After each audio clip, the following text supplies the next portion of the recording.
Hello, আমি চন্দ্রানী। আজকে আমি তোমাদের সঙ্গে গতকাল যে চিকেন ঘুগনিটা বানিয়েছিলাম তারই রেসিপি শেয়ার করব। আমি একাই খাই কেন, তোমরাও খাও গরম গরম লুচি আর চিকেন ঘুগনি। তো সেই কারণেই আমি সোয়েটার পরিনি, হালকা একটা জ্যাকেট পরে নিয়েছি আর এদিকে লোশনটা লাগিয়ে নিচ্ছি। তারপরে রান্নাঘরে চলে গিয়েছিলাম। এদিকে আমি একটা চিকেনের থাই নিয়ে নিয়েছিলাম, সেটাকেই আমি কিমা করে কেটে নিয়েছি আর কিছুটা রেখে নিয়েছিলাম, ওটা পরে করব। এইদিকে আমার ঘুগনিটা সেদ্ধ হয়ে গেছে, প্রেশার কুকারে আলুটা আর মটরটা দিয়ে দিয়েছিলাম, সেদ্ধ প্রায় হয়েই গেছে। তো সেটাকে আমি ভালো করে এখানে ঢেলে নিয়েছি থালার মধ্যে। তারপরে আমি চিকেনটাকে এখানে ম্যারিনেশন করে নেব, হালকা নুন অল্প হলুদ দিয়ে ভালো করে এটাকে মেখে নেব। আর তার উপরে দিয়ে দিয়েছিলাম অল্প পরিমাণে সর্ষের তেল। আবারও আমি চিকেনটাকে ভালো করে মাখিয়ে নেব, তারপরে সাইডে রেখে দেব। এই ছোট্ট ডাব্বাটাতে আমি কিছু পরিমাণ হলুদ উঠিয়ে রাখি। এই বড় ডাব্বাটাতে যে হলুদ গুঁড়োটা দেখতে পাচ্ছেন, এটা আমার মা দিয়ে পাঠিয়েছে। আমাদের বাড়িতে হলুদ চাষ হয়, তো এটা হচ্ছে পিওর হলুদ। তো আমি কিছুটা সাইড করে রাখি, কিছুটা ঢেলে রাখি। ওইটা হচ্ছে নিরামিষ আর এটা হচ্ছে আমিষ, সেই কারণে।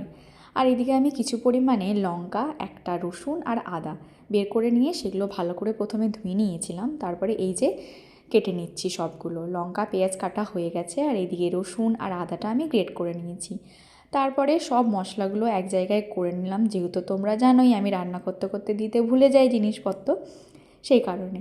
এই দেখো সব কিছু সুন্দর করে সাজিয়ে রেডি করে নিয়েছি, এরপর রান্নাটা চাপালেই হবে। কিছুটা চিকেন আলাদা করে রেখে দিয়েছি, ওটা ভেজে রেখে দেবো ভালো করে। আর এদিকে প্রিয়াঙ্কা দিয়ে আটা মাখছিল, আমার চিকেনটা ভাজা হয়ে গেছে। এরপর সেটাকে ঢাকা দিয়ে রেখে দিলাম। তারপরে কড়াইয়ের মধ্যে ফোড়ন দিয়ে দিয়েছি, তেজপাতা, কাঁচা লঙ্কা, জিরে, আর এদিকে পেঁয়াজটাকেও ভেজে নিলাম। তারপর তার মধ্যে আমি আদা রসুনের পেস্টটা দিয়ে দিয়েছিলাম। তারপর এই যে চিকেনটা দিয়ে ভালো করে একটু কষিয়ে নেব, যেরকমভাবে চিকেন রান্না হয় সেরকমভাবেই, শুধু আমি এটাকে অল্প পরিমাণে কষাবো। চিকেনটা কষানো হয়ে গিয়েছিলো, তার মধ্যে আমি সেদ্ধ করা বুট আর আলুটা দিয়ে একটু নেড়ে চেড়ে জল দিয়ে সেদ্ধ হতে দিয়ে দিয়েছিলাম। এই তো আমার ঘুগনি প্রায় রেডি। এরপরে আমি এটাকে নামিয়ে নিলাম। দেখতে তো খুব সুন্দর হয়েছে, এবার খেতে কেমন হয়েছে সেটা পরে দেখা যাবে। এইদিকে প্রিয়াঙ্কা দি যে আটাটা মেখে রেখেছিল সেটাই আমি একটু জাস্ট মেখে নিয়ে পরে গোল গোল করে নিচ্ছি। সব লেচিগুলো একসঙ্গে বানিয়ে নিয়েছিলাম, তারপরে ভাবলাম সবগুলো একসঙ্গে বেলেও রাখি, কারণ তেলটা যখন গরম হয়ে যাবে তখন লুচি ভাজতে আর বেশি সময় লাগবে না। এই দেখো আমার বেলাও প্রায় কমপ্লিট। এরপরে সুন্দর করে লাল লাল কড়া কড়া করে ভেজে নেব। আসলে আমার লাল লাল করে খেতেই ভাল লাগে। তোমাদের কার কার এরকম লুচি খেতে ভাল লাগে নিশ্চয়ই জানিও। এইদিকে লুচি করাও প্রায় কমপ্লিট, আমরা বেড়ে নিয়েছি, এরপরে খেয়ে নেব।